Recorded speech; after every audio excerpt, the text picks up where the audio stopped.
Hey, what's up from Portugal? This is my first time in mainland Europe. Also my first solo international trip. First time staying in a hostel by myself. Bunch of firsts out here. And it's been raining for a week and I finally got a sunny day.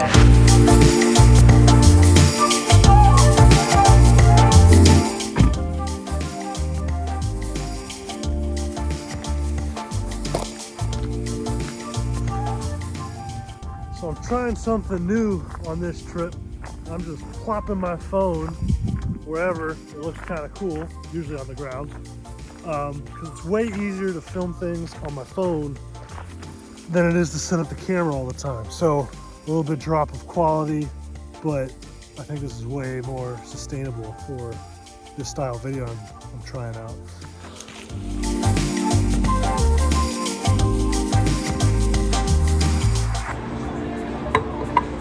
So I got coffee and some food, woke up a little bit, really tired, but I decided, we're gonna go down to the southern coast, to Albufeira, that's how you pronounce it, to Algarve. Yeah, man, the roads are funky here. The lanes just disappear and the paint is weird. I feel like I'm simultaneously in San Francisco and Rio de Janeiro at the same time. Like, I got the little Jesus statue over there. We got the Bay Bridge right here.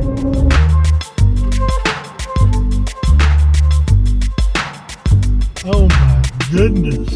This is why I have a tiny car.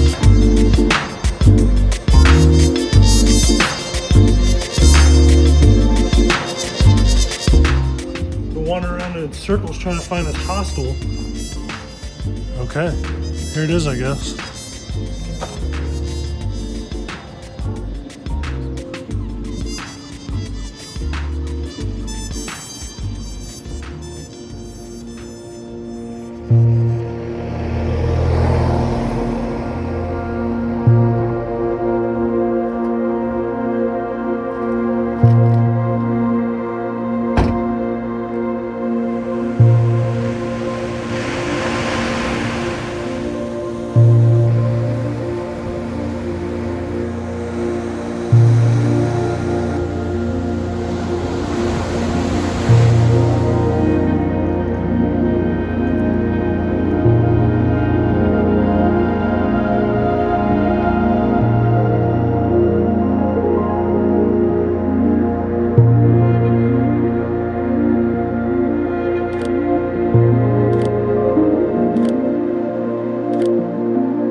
They're gonna touch mirrors.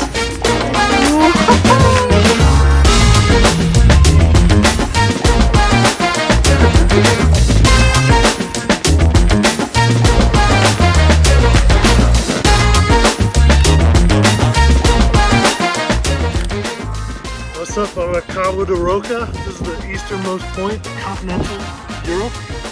Finally got a sunny day.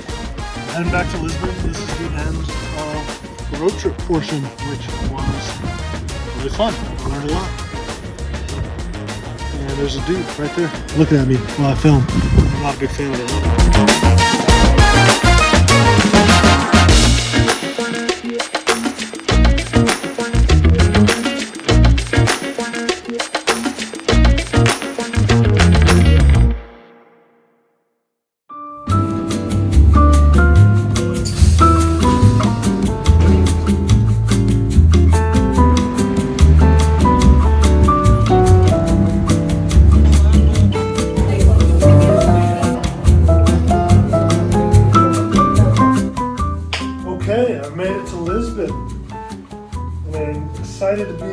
hotel for more than one night because moving locations every day was getting a little tiring.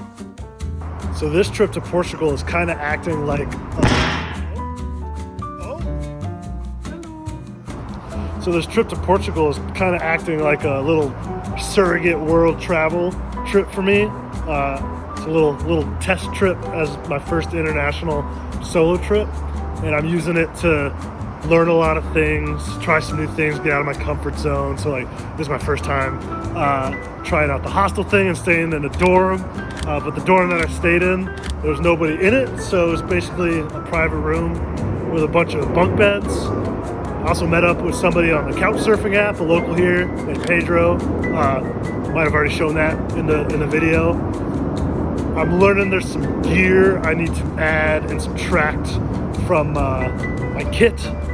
I'm really liking like having shirt and pants with a ton of pockets, especially with zippers that I can lock stuff in. Like I just carry around my passport everywhere just because.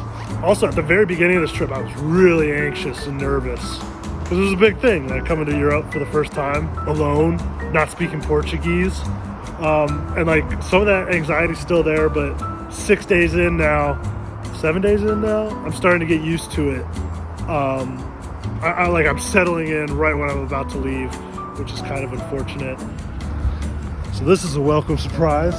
It was supposed to rain today on my last day in Portugal, but blue skies. So it's always opposite day in Portugal, it seems, with the weather. All right, here's a taste test of the pastéis de nata, that's how you pronounce it. It's a famous Portuguese custard.